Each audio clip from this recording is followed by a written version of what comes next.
You know, when Darwin wrote his book on the origin of species by means of natural selection, the rest of the title was Preservation of Favoured Races in the Struggle for Life.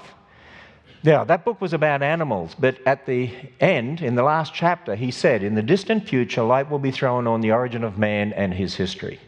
12 years later, he wrote the book, The Descent of Man, and The Descent of Man inherently is a racist book. It really is. Darwinian evolution inherently is a racist philosophy, but it's taught in our public schools as fact.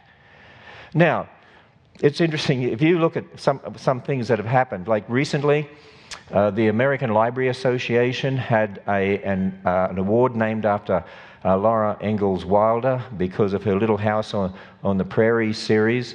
And they decided, when you look back and read that series, oh, there was racism in there, and so they decided that no longer will they allow that award to be named after her. And we've heard of books being banned and all sorts of things because of so-called racism. Actually, if you read The Little House on the Prairie, Laura Ingalls, she was actually fighting against racism against the Indians, if you read it in the right context. And it's in the context of history that those books are written. Here's the interesting thing. The girl portrayed in the books was definitely not racist.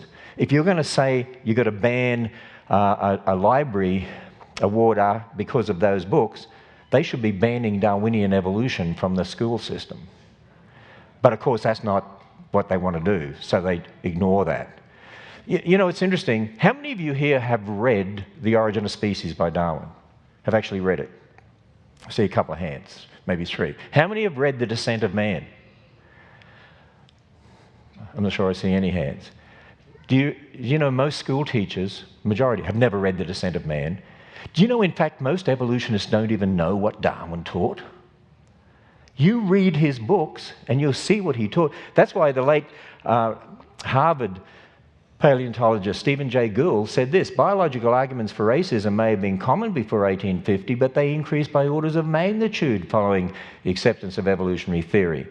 In Darwin's book, The Descent of Man, he says, this is just one example, at some future period, the civilized races will exterminate the savage races.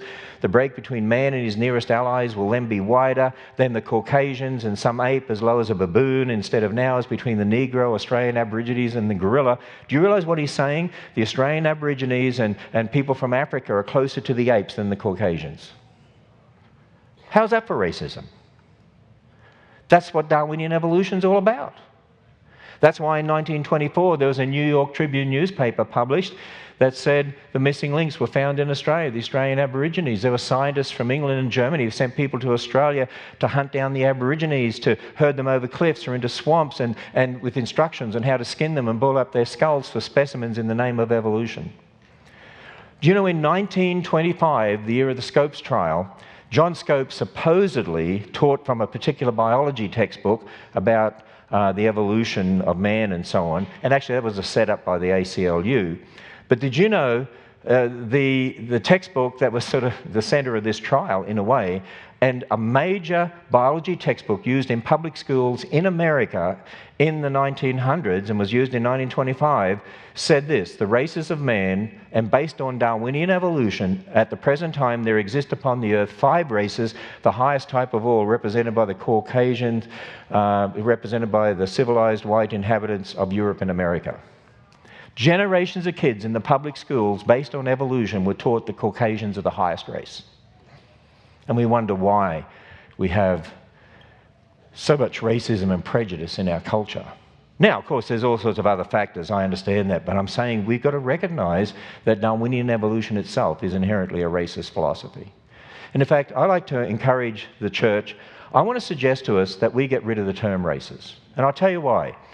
When you go back to Thomas Jefferson and so on, when you talked about races, you talked about an English race or an Irish race. The word race has changed meaning. The word race used to mean cultural group or ethnic group. But because of the influence of evolution, a lot of people today have been indoctrinated to believe there's lower races, higher races, primitive races, and savage races, and all the rest of it. So people, I'm going to challenge us as a church, we need to get rid of the term races. I want to suggest to us we use the term people groups instead. Because here's the other thing. I will say to you that the people like Jesse Jackson and Al Sharpton are fueling racism by the very terminology they use, which actually is incorrect. Because they talk about the races and the black people and the white people. There are no races, and there really are no truly black or white people.